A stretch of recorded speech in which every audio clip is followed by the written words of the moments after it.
So, this is the amazing shrub woman.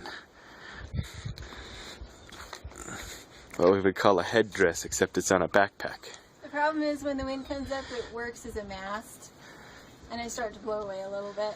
But I found these on my neighbor's property. They were already cut. I asked her if I could have them, and it's a lot faster than going out in the ditch and cutting them myself. So the willow should work good for the cross bracing in the living fence. And I just want to show you again. This is a laundry bag, and it has straps like a college kid laundry bag. So far, it works really good. So. And right now, she's standing just over 12 feet tall.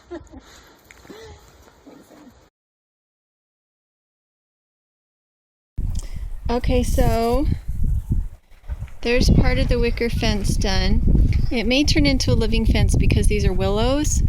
If it doesn't, it's okay. It still holds the wind off, and I think it makes the garden look a little nicer, and I'm really hoping that it gives a little bit of shade to things like peas and stuff. We'll see how it goes. So I take this is my favorite tool for mulch because the tines are far enough apart that the straw doesn't get stuck in them. So I use this tool to pull the mulch away, and then I do a little bit of digging with the shovel, and then I do the rest of the digging because I want it to be a hole that is small in diameter, so that the compaction of the dirt itself will hold the stake in. And then I use, can you see it? My little trowel. And so I use my little trowel to dig the rest of the way. And then I use this stick to tamp the earth once I have the stake in. And then I recover it with mulch because I don't want to be losing moisture out of that hole, even though it's small. If you have exposed dirt, even just around the stake, it will still give you moisture loss. So there we go. It looks okay. Mostly it's just to keep the ducks out for now while I'm still getting more cages made up for the garden.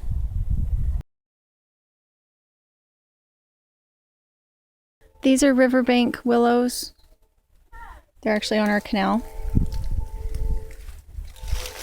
And this is what I'm turning them into. I have just a little bit of water in the bottom, kind of like with cutting flowers. Just using pruning shears. And I got some cottonwood and some black willow too. We'll see how that goes.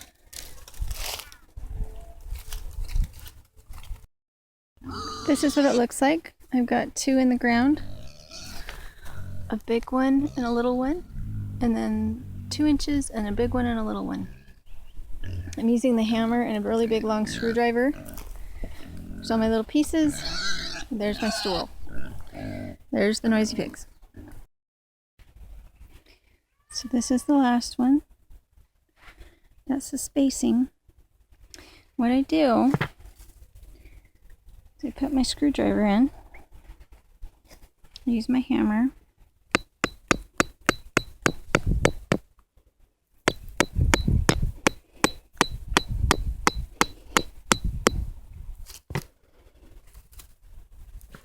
Pull it out.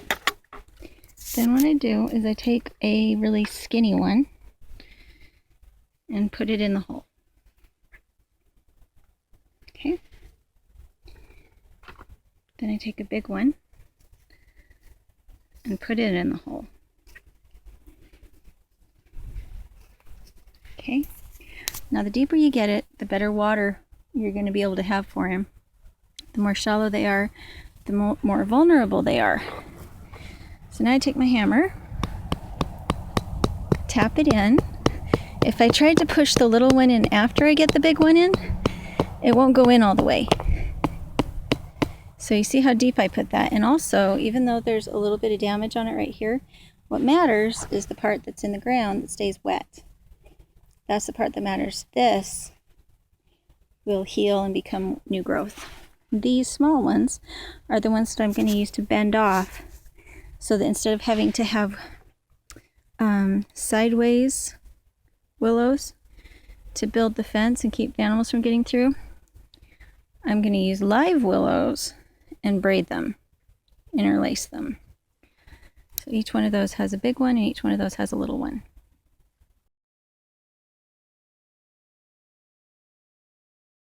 Can you guys see that? This is my living fence, and it's alive. So on the other side is a plum that I got from my neighbor that's an exceptionally hardy plum, and they do have thorns on them. They're quite spiky. You can see just a small thing on the other side. And I have been watering it because of all the trees in here. I actually have another one that's making it now too, but this was the one that showed the first signs of snapping out of the transplant. So I've been watering it really well. And guess what happened to the post that it's sitting next to? And it is a willow. So I think that's exceptionally exciting. The dirt underneath the straw is still damp and has quite a bit of nitrogen in it from the goats and the sheep being housed here during the winter. So I would imagine, oh, we have another one. There's another one. I'd imagine that a lot of them might actually start to take root. So this is just a stick that I stuck in the ground that was green when I put it in. And wow.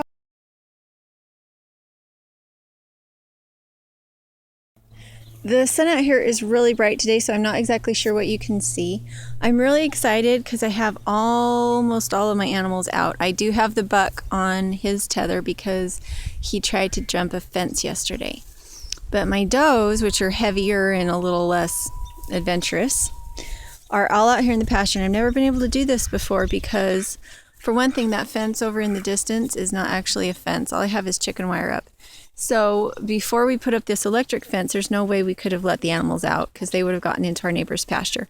And they might still get into the neighbor's pasture, at which point I will either have to put them back on tethers or redo the electric fencing. I don't know which.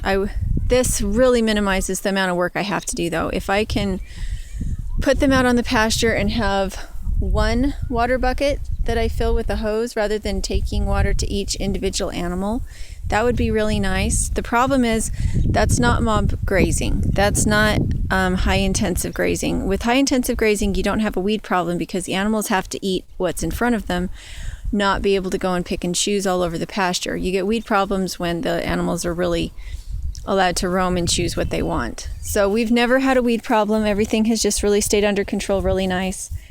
And this is the living fence that I have my electric fence right up next to. And I don't know how it will do. And I'm not sure if my fence is grounding out or not. I hope it's not grounding out, but I really don't want to touch it because last time it got me, it hurt pretty good. So I'm just kind of assuming that it's working, but the lambs brushed up against it a minute ago and they didn't jump. So I don't know if it's working or not. But that's the living fence. The cat is trying to climb on me. Stop climbing on me. And that's what we have going. Of course, we have lots of little hitches right now. The chickens are able to get out of that, and I'd rather they stayed around the trees. The chickens have been going out into the neighbor's pasture. He doesn't have anything planted yet. There she goes. But I still don't want my chickens back there, so I've got to think of something. And the more the chickens can free range, the less I have to feed them. So that's one thing to consider.